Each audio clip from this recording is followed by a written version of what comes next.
Bonjour, bonjour, bienvenue pour cette nouvelle semaine sur Nyon Région Télévision. Au sommaire de la quotidienne du 14 mars, Philippe Glasson, le conseiller communal PLR, a décidé de quitter le conseil après 25 ans. La cause, la crise que traverse la ville de Nyon.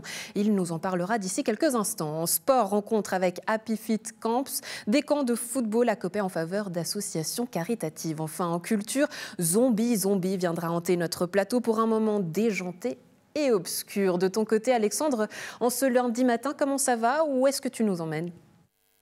Salut Andrea. Eh bien, je suis à Lausanne, dans les bureaux de la Fédération romande des consommateurs, en compagnie de Jean Buchet. Bonjour. Bonjour. Alors, vous êtes responsable économie et nouvelles technologies à cette FRC. Et puis, Andrea, on va parler consommation, on va parler économie. Tu as dû remarquer, comme tout le monde en Suisse, que le prix de l'essence a flambé ces derniers jours. Et puis, potentiellement, que ça va continuer à augmenter et surtout que ça va avoir des répercussions sur d'autres biens de consommation. Donc, du coup, on va expliquer tout ça aujourd'hui. Et surtout, on va savoir, qu'est-ce que la Fédération romande des consommateurs peut faire en cas de crise et puis de hausse justement des prix des biens de consommation en Suisse. À tout à l'heure, Alexandre. Fâché par la crise que traverse la ville de Nyon, Philippe Glasson a décidé de quitter le conseil. Il nous explique pourquoi. Bonjour, monsieur Glasson. Bonjour. Merci beaucoup d'être avec nous sur ce plateau. Alors, à quel moment est-ce que vous avez pris votre décision ? Cette décision a été prise très rapidement, surtout après justement un fameux lundi soir où nous avons planché sur la crise. Et quand j'ai réalisé qu'on dépensait autant d'énergie pour quelque chose d'aussi négatif, je me suis dit qu'il y avait quand même des conclusions et une réflexion qu'il fallait avoir. Donc vous parlez de la séance extraordinaire qui a eu lieu justement où l'on a parlé de cette crise. Vous êtes intervenu à plusieurs reprises. Est-ce qu'on peut dire que finalement c'est un coup de gueule parce qu'on n'a pas répondu à vos questions ? C'est un coup de gueule, oui, bien sûr, non. Surtout, mon coup de gueule, il a un sens, c'est le sens qu'il faudrait que les gens réalisent qu'ils vont et qui dépensent de l'énergie dans un sens négatif. Il faudrait que les gens se réveillent, que les gens arrêtent de donner ce très mauvais exemple aux jeunes. C'était intéressant ce matin, il y avait le grand titre du 24 heures, c'était « Pourquoi les jeunes ne vont pas voter ?» Et il disait, ils ne vont pas voter. Il y a un article qui est bien fait, de reste, qui dit parce qu'ils n'arrivent pas à s'identifier avec leurs élus, qu'ils n'arrivent pas à réaliser qu'est-ce qu'il y a d'intéressant dans les votations. Et je veux dire, quand on voit le spectacle que donne aujourd'hui la politique nyonnaise, en l'occurrence, on doit vraiment se dire qu'on est en train de décourager les jeunes de s'intéresser à la politique et d'y être actifs. Ouais. Donc, ces gens, précisons justement, vous parlez de qui? La municipalité? Alors, effectivement, la municipalité, quand on arrive à des conflits, qu'on porte plainte, qu'on a des gens qui démissionnent, qu'on a une gouvernance qui est vraiment catastrophique à tous les niveaux, avec des burn-out, etc. Forcément que les gens qui regardent ce spectacle, ils n'arrivent pas à s'intéresser à la chose publique. D'où le but simplement de dire aux gens, écoutez, arrêtez de vous comporter de la sorte, réveillez-vous, essayez de faire quelque chose de positif qui permettra à la ville de Nyon d'avancer et non pas de dépenser de l'énergie, comme je le disais tout à l'heure, de manière négative. Ouais, mais dans le fond, qu'est-ce qui vous dérange? Est-ce que c'est la crise administrative ou est-ce que c'est la crise politique? Les deux, parce que la crise administrative, elle rejaillit forcément sur la crise politique. On voit tous les acteurs se crispent, tous les gens, on n'imagine pas qu'ils puissent travailler ensemble, on n'imagine pas que les municipaux par la suite pourront travailler avec des gens contre lesquels ils ont porté plainte. On n'imagine pas que les chefs de service qui sont tous en burn-out puissent encore retravailler ensemble. Il y en a encore un qui vient d'être un nouveau chef de service, qui vient du reste d'être mis sur la touche. Enfin, vous parlez de qui ? Non, mais je ne veux pas donner de nom parce que c'est quelqu'un qui s'occupe de l'architecture dans notre ville. Mais donc, quand vous parlez de mettre sur la touche, qu'est-ce que ça veut dire concrètement et qu'est-ce que l'ambiance fait que les gens arrivent en burn-out, les gens n'arrivent plus à fonctionner de manière normale. Et ça veut dire que l'esprit d'équipe qui devrait animer la gestion d'une ville, elle disparaît au profit des avocats. Qu'est-ce qui empêche aujourd'hui que finalement le travail et que les gens se fassent de manière normale, comme vous le dites? Je pense que c'est un problème de leadership. C'est un problème de leadership. Ça veut dire qu'on doit gérer une ville par une équipe qui se répartit les choses et puis en incluant l'ensemble de l'administration comme une gestion d'équipe.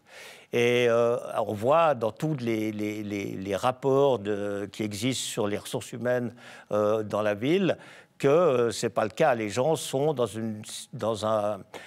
une configuration conflictuelle plus qu'autre chose. Donc, quand on passe son énergie dans des conflits, eh bien, on n'arrive pas à la passer dans le bien de la cité. Aujourd'hui, la personne qui dirige l'administration, entre autres, c'est Daniel Rossella. C'est lui, le syndic de la ville, c'est lui que vous citez? Alors, forcément, il l'a dit, forcément qu'il porte une très grande responsabilité dans la crise actuelle, et puis que c'est pas en bottant en touche, dirais-je, ça veut dire en portant plainte, qu'on résout le problème. Je pense qu'il y a, et c'est là où je pense que la prise de conscience est nécessaire, c'est qu'effectivement, s'il y avait un leadership qui soit plus cohérent, eh bien, je pense qu'on n'arriverait pas à la situation qu'on vit aujourd'hui. Ouais, Philippe Glasson, ça fait plus de 25 ans que vous êtes au Conseil. Finalement, vous faites aussi partie des anciens. Vous savez aussi comment faire de la politique, comment intervenir. Donc pourquoi aujourd'hui quitter le navire, sachant que justement, il y a une crise? Eh bien, parce que vous ne voyez pas comment ça peut se passer pendant les 4 ou 5 ans qui viennent. Et il n'y a pas beaucoup de solutions, sauf que les gens se remettent sérieusement en question, voire se réorganisent, dirais-je. Ceci pour ne pas porter le nom de démission, mais pas prononcer le mot de démission, mais les gens ont besoin de se réorganiser, de redonner de la confiance, et ce n'est pas en faisant des interventions au conseil communal qu'on va arriver à changer ça. Donc il faut vraiment essayer de faire quelque chose d'autre pour que ça puisse induire un changement. Ouais, mais démissionner, qu'est-ce que ça veut dire? Que peut-être vous sous-entendez là que d'autres personnes, comme peut-être Daniel Rossella, devraient démissionner? Toutes les hypothèses sont sur la table. Hein. Je crois qu'il ne faut rien exclure. Et puis, je pense que la conscience du bien public, c'est ce qui doit nous diriger. C'est vraiment... on est là pour être au service des gens, on n'est pas là pour des ambitions personnelles, on n'est pas là pour des réussites personnelles, on est là pour servir la population. C'est ce que moi j'ai toujours essayé de faire, sans autre ambition ou sans autre agenda, dirais-je. Et la solution, c'est à eux de la trouver. Parce qu'ils sont dans une impasse. Donc, je ne sais pas comment on sort d'une impasse autrement qu'en modifiant le comportement qu'on a toujours eu. Enfin, cette crise a éclaté maintenant, il y a quelques mois dans la presse. Est-ce que vous étiez déjà au courant de certaines tensions au sein de cette administration nyonnaise, vous qui êtes là au Conseil depuis plus de 25 ans? Alors, c'est clair, aussi en tant que médecin, je dis qu'il y a eu des symptômes, et puis... tous ces symptômes, pour finir, font qu'ils se sont ajoutés, puis qu'il y a un moment où on arrive dans la crise. Mais c'est vrai qu'il y avait déjà des symptômes préliminaires, dirais-je, qui annonçaient que la gouvernance de la ville n'était pas adéquate. Et puis, quoi ces symptômes ? Justement, dans toute la question des départs des chefs de service, du turnover de l'administration et de l'insatisfaction au niveau des gens qui travaillent pour le bien de la ville. Ouais, Philippe Glasson, votre lettre sera lue ce soir. Quel effet vous aimeriez que cette lettre fasse auprès du Conseil et auprès de l'exécutif notamment ? Moi, ce que j'aimerais, c'est qu'on fasse un reset. Ça veut dire qu'on dise, on remet un peu les compteurs à zéro, on essaye de se mettre tous d'accord sur une sortie de crise et sur une manière de fonctionner, qu'on dise, on va essayer de travailler ensemble, on va arrêter de porter plainte, de faire des PV de 40 pages, on va arrêter d'avoir des gens qui partent en burn-out et qu'on va essayer tous ensemble de générer une solution positive. Philippe Glasson, merci beaucoup d'avoir été avec nous. Excellente journée à vous. Merci. On retourne avec toi, Alexandre, toujours pour nous parler de ce prix de l'essence, entre autres. Alors, donne-nous toutes les explications. Qu'est-ce qui se passe réellement ? Oui, effectivement, je suis toujours donc à Lausanne dans ces bureaux de la Fédération romande des consommateurs en compagnie de Jean Buchet qui est responsable économie et nouvelles technologies ici. Alors, donc le prix de l'essence, on a compris depuis une semaine il flambe, les consommateurs s'inquiètent forcément avec ce prix à la pompe qui devient assez démesuré. Est-ce qu'aujourd'hui, alors on a compris que le contexte est lié à la guerre en Ukraine, mais est-ce qu'on peut s'attendre, avec cette crise de l'essence, à une augmentation d'autres biens de consommation? Quelles sont les observations que vous avez faites aujourd'hui? Bon, on ne peut pas directement anticiper tous les effets, mais le prix de l'essence et de l'énergie, de manière générale, a un impact à tous les niveaux de la chaîne de production, que ce soit pour fabriquer les biens ou pour l'importation, le transport des biens. Donc oui, ça peut avoir un impact quasiment à tous les niveaux. Donc ça veut dire sur le pain, sur les fruits et légumes, sur la viande, sur toute la chaîne déjà alimentaire et puis aussi d'autres biens de consommation? Déjà sur les produits manufacturés, il y a besoin d'énergie pour les produire. Après, on a observé avec l'augmentation de l'indice des prix à la consommation que les produits importés augmentaient plus vite que la production suisse. Après, la Suisse est très dépendante des importations, donc oui, les produits risquent d'augmenter. Et puis effectivement, on a vu aussi via pas mal d'articles de presse aussi sortis aujourd'hui, et bien que la Suisse était très dépendante en blé provenant d'Ukraine, donc on imagine qu'il va y avoir plein d'incidences. Mais parlons de la Fédération romande des consommateurs que vous représentez aujourd'hui. Quel est son rôle là-dedans? Alors nous, on essaye de lutter contre l'augmentation des prix. Par contre, on est dépendant, enfin, on ne va pas refaire l'économie de marché, etc. Donc, on essaye de lutter contre contre l'inflation, contre l'îlot de cherté suisse. Oui. Par exemple, on a travaillé au Parlement pour interdire le géoblocage, pour qu'on puisse commander sur Internet dans des sites étrangers sans qu'il y ait un prix spécifiquement en Suisse. Là, on va travailler sur la loi sur la valeur ajoutée, sur la TVA, pour que la TVA des biens de première nécessité soit réduite. Donc, on ne peut pas jouer sur le prix de l'essence, évidemment, c'est un marché à part, mais on peut jouer sur énormément de choses qui impactent le panier de consommation des Suisses et des Suisses. Et sur les taxes, par exemple, c'est vrai qu'il y a eu des débats politiques ces derniers jours. La droite propose une réduction des taxes gouvernementales sur l'essence. La gauche, et puis notamment emmenée par des propositions des Verts, emmène justement une transition écologique plus rapide. Là-dedans, dans ce débat politique, comment vous vous situez, la FRC? Nous, on essaie de pousser déjà des meilleures infrastructures ferroviaires pour les personnes qui sont les plus dépendantes de la voiture, etc. Pour nous, c'est une solution. Après, on donne des conseils en termes d'éco-gestes. Et puis aujourd'hui, les éco-gestes ont un impact économique très fort. Par exemple, si vous êtes en train de rénover votre maison ou de faire l'isolation, prendre une meilleure isolation, ou pour le chauffage, de faire appel à des énergies solaires, etc., ce qui est possible et qui, du coup, va coûter beaucoup moins cher aujourd'hui. Donc, votre rôle, qu'on comprenne bien, c'est de défendre le consommateur suisse, et puis particulièrement le consommateur roman pour ce qui nous intéresse.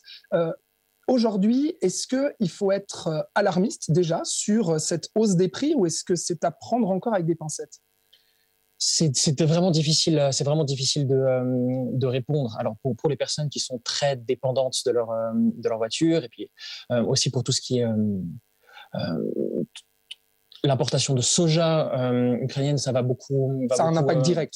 Ça a un impact direct. C'est encore trop tôt pour en mesurer les effets, mais on va rester attentif. Et qu'est-ce que vous êtes en mesure de faire justement pour défendre le consommateur quand il y a une situation comme ça, liée à la géopolitique forcément, mais qui va potentiellement amener une hausse des prix des biens de consommation? Quel est votre pouvoir?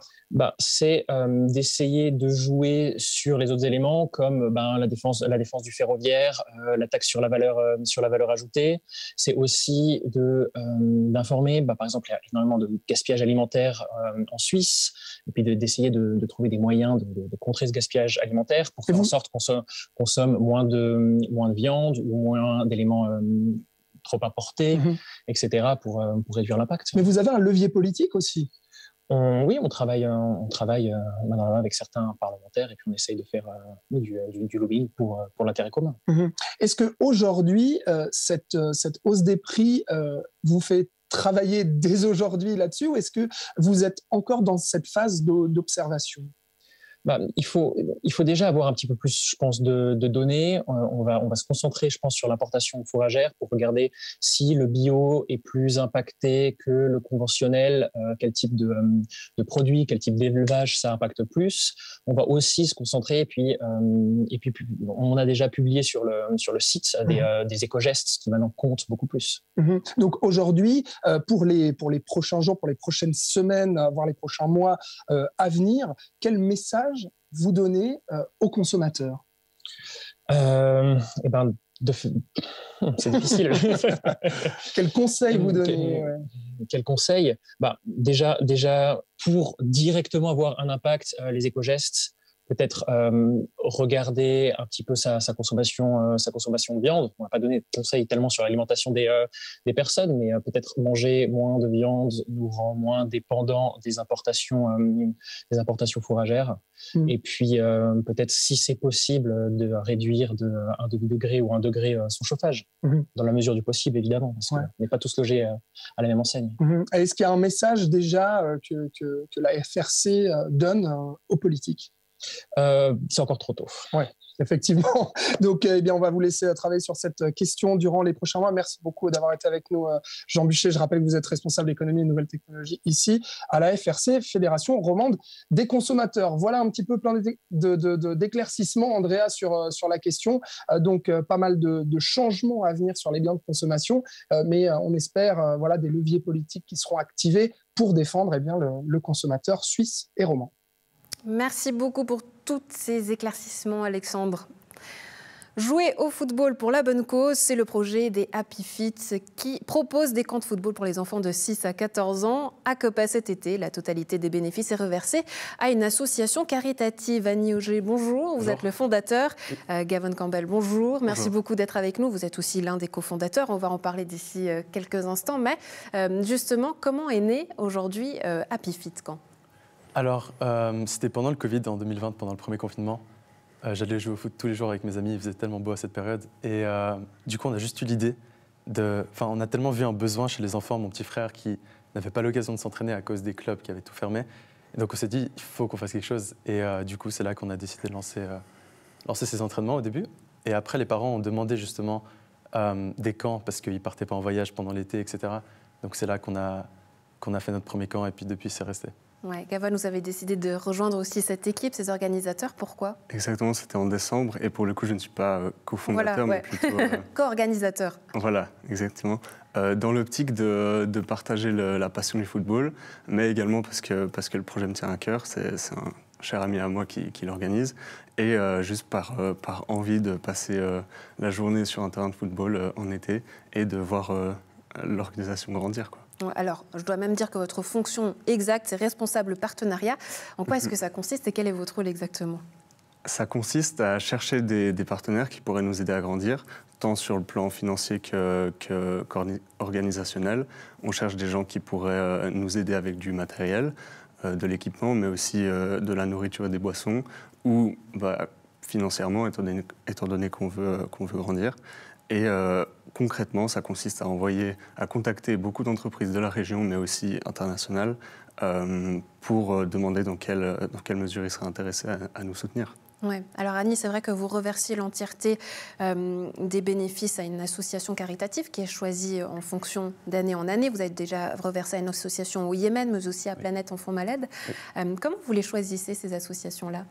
Je pense que c'est vraiment en fonction du feeling, de notre feeling chaque année. La première année, j'étais très touché par la situation au Yémen. Et donc, vu que j'étais le seul qui organisait à l'époque, j'ai décidé de reverser à cette association. L'année d'après, c'était vraiment une question de feeling, en fait. Et puis cette année, maintenant, on est en train de regarder pour le Moyen-Orient, pourquoi pas. Ou bien, pourquoi pas une association locale. On n'a pas encore fait notre choix, mais je pense que c'est plutôt les organisateurs, comment on se sent et par quoi on est touché, parce que ça vient du cœur, en fait. Ouais. Alors, oui, vous vouliez rajouter quelque chose ? Ouais, et justement, c'est ça qui est beau dans une organisation si jeune, c'est qu'il n'y a aucune genre de bureaucratie derrière. La décision, elle est vraiment prise du fond du cœur, sans autre enjeu derrière.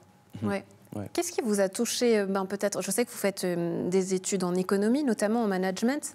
On sait que c'est parfois, on ne va pas rentrer dans les clichés, mais des milieux assez froids où le but, c'est faire plus d'argent, toujours plus. Qu'est-ce qui vous a touché peut-être dans ces associations-là, pardon?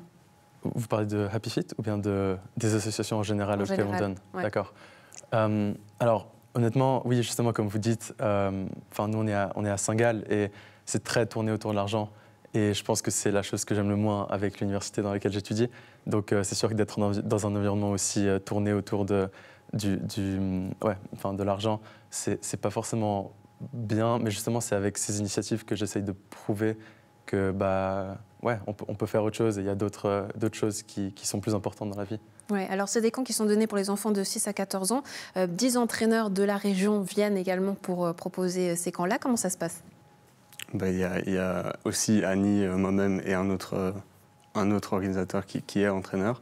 Comment est-ce que ça se passe? Je pense que Annie, En fait, il faut savoir que tous les entraîneurs qui animent les camps à mes côtés sont des amis à moi, en fait. Donc, des gens avec qui j'ai évolué pendant que j'ai fait du foot toute ma vie, toute mon enfance. Donc, aussi des jeunes de la région. Et puis, je les briefe un peu avant le camp. Et puis voilà, on est parti pour une semaine de camp. Donc, c'est très, entre guillemets, fait maison. Et puis c'est ça que j'aime beaucoup. Ouais. Mais maintenant qu'on essaie de grandir, justement, il y aura plus d'organisation, plus de prise en charge. Et puis voilà. Ouais, parce que le foot, c'est cool, parce qu'aider les autres, c'est encore plus cool, c'est le leitmotiv. Ça se passera à Coppet cet été, on peut encore s'inscrire. J'imagine, comment est-ce qu'on fait si on est intéressé? Sur le site internet, happyfitcamps.com. Voilà, donc il y a tout sur le site internet et puis tout sera expliqué là-bas. Annie Cavone, merci beaucoup d'avoir été avec nous. Excellente journée. Et puis merci, on se réjouit d'avoir de vos nouvelles lors de ces camps de foot. À très bientôt. Merci beaucoup. Merci. Bonne journée. On passe à la culture avec Zombie. Zombie qui sera à l'usine à gaz les 18 et 19 mars. On regarde quelques images et on en parle tout de suite après. Des zombies! Où ça? Par là!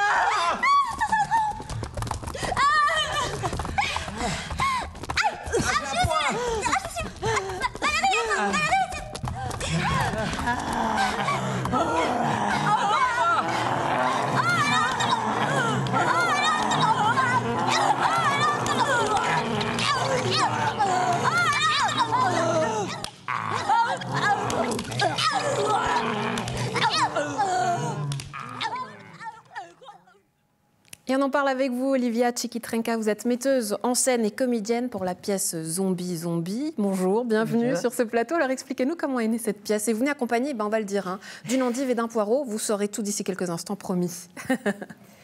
Eh bien, cette pièce est née de l'envie de faire une pièce qui remette les gens ensemble, post-pandémie, et qui donne l'occasion de aussi s'interroger sur la manière dont on traverse le temps. Je pense qu'évidemment, la pandémie nous a révélé des choses sur nous-mêmes. Le fait maintenant de continuer à vivre en temps de crise avec des nouveaux bouleversements toujours déjà incroyables. Et je pense qu'il fallait s'interroger sur comment on vit ensemble le commun, en fait. Qu'est-ce que c'est? Où est l'importance? Et puis, je crois qu'on n'est jamais qu'un héros ou qu'une catastrophe. Je pense qu'il y a des deux en nous. Et cette pièce est une manière d'interroger ça de manière légère et de faire appel à une forme de réflexion sur les différentes pulsions qui nous habitent et comment ces pulsions, si on les laisse faire et les laisse courir, en fait, détruisent notre capacité à pas seulement être ensemble, mais notre capacité à faire civilisation. Oui. Alors tout ça autour du monde des zombies. Oui. Pourquoi?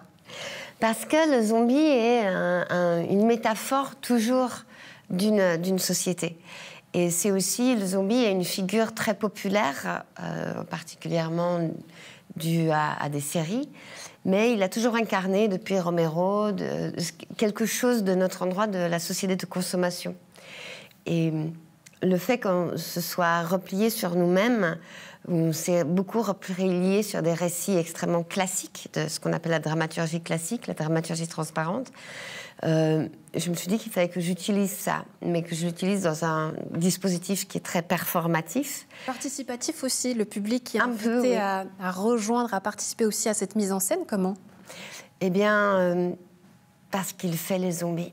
Ouais, il fait même les bruits, c'est pour ça que vous nous avez apporté ces endives et ces poireaux. Comment est-ce qu'on fait les bruits de zombies et à quel moment vous vous êtes dit qu'une endive pouvait faire le bruit d'un zombie? En fait, moi je voulais faire participer le public, mais de manière douce, parce qu'en général je déteste ça, donc là ça va. Et il y a le dispositif, c'est-à-dire que dans une salle, on voit la fabrication d'une fiction sonore, et dans une autre salle, un espace, on l'entend seulement dans des casques audio. Et c'est ma passion pour le bruitage, en fait, qui est... Je vais vous le montrer. Est-ce que c'est comme au cinéma? Bien sûr. On travaille essentiellement avec ça. C'est-à-dire qu'on n'imagine jamais que le bruit des os qui craquent sont faits, par exemple, avec ça. Attention.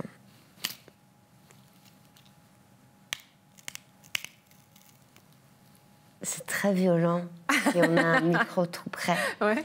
Par exemple, un bruit de bataille.